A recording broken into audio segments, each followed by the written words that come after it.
ঘটনাটি বেলা 2টার দিকে আমরা 2টা নামাজের পরপরই আমরা সেই সময় নামটি জানতে পারি নাই। পরবর্তীতে শুনলাম যে ইয়াসিন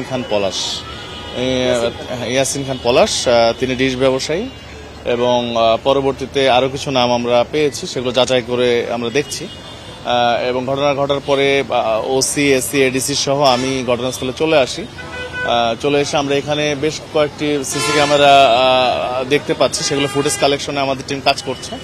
সেই সাথে আমরা শুনেছি যে মোটরসাইকেলে এসে দুইজন ব্যক্তি গুলি করে গিয়েছে। সেই মোটরসাইকেল গতিবিধি জানার জন্য আমাদের টিম কাজ করে যাচ্ছে।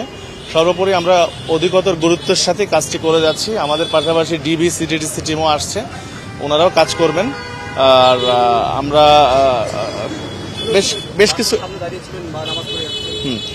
আমরা বেশ কিছু অ্যাঙ্গেল পেয়েছি, সেই অ্যাঙ্গেলগুলো নিয়ে কাজ করছি।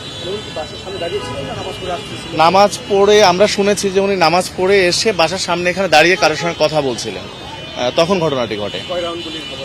আমরা এখন পর্যন্ত 2 রাউন্ডের কথা শুনেছি, আরো খতিয়ে দেখবো। মাথায় গুলি লেগেছে সম্ভবত, ঢাকা মেডিকেলে তার চিকিৎসা চলছে।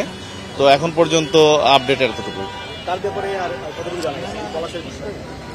এখন পর্যন্ত আমরা খুবই প্রাথমিক পর্যায়ে আছি। আমরা সব ক্ষেত্রেই সব অ্যাঙ্গেলেই আমরা খতিয়ে দেখছি আসলে।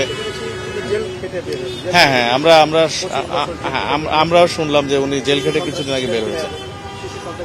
সেটিও আমরা খতিয়ে দেখবো আর কি, ওনার প্রোফাইলটা আমরা খতিয়ে দেখবো। ঠিক আছে, হ্যাঁ, সেটা আমরা খতিয়ে দেখবো।